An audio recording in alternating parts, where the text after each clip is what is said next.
In 1907, Britain and France embraced Russia. They used honey, in a triple alliance, Britain, France and Russia.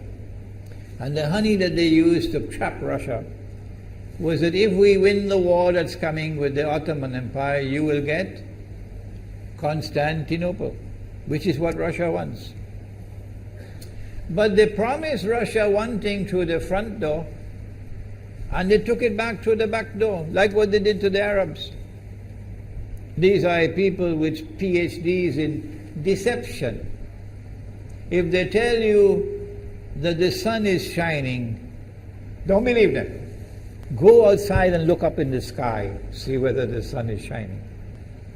When the Russian army had fought in the First World War and had suffered the most losses, the brunt of the kill were Russians. And they were now winning the war. And the Ottoman Empire was collapsing.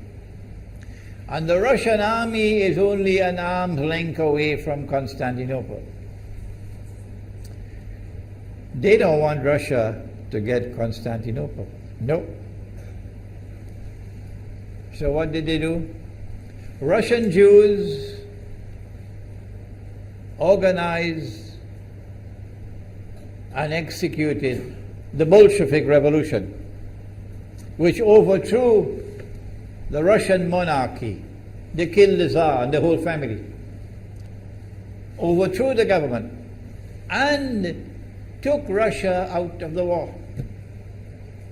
So the Russian army had to stop in its tracks and could not go to Constantinople. In other words, the Russian Jews stabbed Russia in the back. They did more than that. They brought communism. Communism is not Russian. These dum-dums don't understand that. Communism was created to destroy Russia. Why don't these dum-dums understand it? Communism is not Russian. Communism was created to destroy Russia, to destroy the Russian Orthodox Church. So they brought communism in the Soviet Union. And for the next 60, 70 years, this Zionist-created entity called the Soviet Union waged war on religion, waged war on the Russian Orthodox Church, killed the priests, closed down the monasteries and churches and so on. 60, 70 years. And then, when the appropriate time came and Israel came into being, it is this same Soviet Union which opened the doors for millions of Russian Jews to now migrate to Israel. If you go to Israel today, you might believe you're in Russia. So many people speaking Russian. These are the Russian Jews. And then the Soviet Union, 6 years after Israel came into being, did something strange and mysterious. Crimea is Russian territory. Crimea is a part of Russia. The Soviet Union decided to give Crimea as a gift to Ukraine. Why did they do that? The historians don't tell you. So let Imran tell you. They gave Crimea to Ukraine in order to stab Russia in the back one more time. Because if Russia loses Crimea, it will enhance Israel's security. The Russian Navy is based in Crimea. And there's a straight line from Crimea to Constantinople. To get out of the Black Sea and to get into the Mediterranean Sea, you got to pass through the Bosphorus. And the city of Constantinople is located right there on the Bosphorus. So they gave Crimea as a gift to Ukraine. They never bothered to consult the people of Crimea and get their consent. No. They never bothered to seek the permission of the Russian people. No. But Washington doesn't want to hear that. The foolish man who now sits in the White House of the United States, the foolish man who would like to pretend that he's a man of wisdom, he doesn't want to hear. But what are the rights of the Russian people? Were they not violated? Do they not have the right to correct Iran and recover the territory which was unjustly taken away from them on Israel's behalf? Obama doesn't want to hear that. It's inconvenient for them. But in this masjid, we will expose whether it's convenient to you or not. They did more than that. Not only did they give Crimea to Ukraine, but earlier on they gave eastern Ukraine. Eastern, part of the now eastern Ukraine was Russian. It was Russian. And the Soviet Union gave it as a gift to Ukraine. Why is it being given to Ukraine? Answer is that when the proper moment comes, the same people who brought the Soviet Union into being now have a method by which they can cause it to collapse. The method that they're using now in Venezuela, popular demonstrations, they did it in Egypt, they did it in Tunisia. They are masters of that. They did it with the Soviet Union. I used to think that the Soviet Union collapsed because of Allah's kindness. But I was wrong. No, it was the Zionists who brought down the Soviet Union because they didn't need it anymore.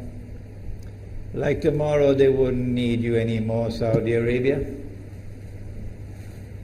And they wouldn't need you anymore, Islamabad. When will you understand that? They'll just throw you to the dogs. You served them long enough. So they brought down the Soviet Union. Why? So that Ukraine might emerge as an independent state. That's danger for Russia. They prepared the way. And now Ukraine emerges as an independent state. So the rope is around Russia's neck now.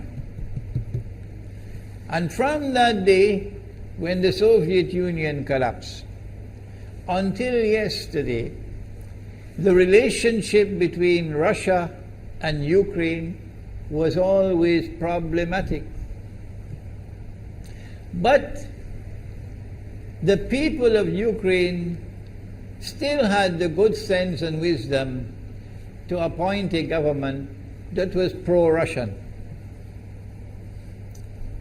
The Zionists decided it's time for us to use our, the street demonstrations. And last October, November, December, the world witnessed Caracas all over again. And eventually, the Zionists got what they wanted. You have the money, and you can send in your special people, snipers who will kill, and so on, throw petrol bombs and so on. And eventually they got what they wanted. They created enough havoc. May Allah protect Malaysia from that. Ameen. Ameen. And the president of Ukraine fled. He's a democratically elected according to your method, Mr. Obama, according to your system. He's a legally elected president of Ukraine. And he had to flee. And these hypocrites in Washington and London and Paris who would like us to believe that they are honorable men. They are not. Instead of standing on the side of the legally appointed president and demanding the rule of law, they all showed their colors as hypocrites in immediately recognizing the new government in Ukraine. The new government in Ukraine is anti-Russian. That's what they wanted. That's why they brought down the Soviet Union, to bring in a Ukraine into being as independent state, and then to eventually get an anti-Russian government in Ukraine. If by Allah's kindness Putin had not intervened and been so spectacularly successful, this is what the plan would have been. The new government in Ukraine would have joined NATO, and Russia could not stop it. And when the new government in Ukraine joined NATO, NATO will then send its armed forces into Ukraine. It could include nuclear weapons. Then Ukraine will pick a fight with Russia and decide that Russia must now vacate Crimea. Shut down your naval base.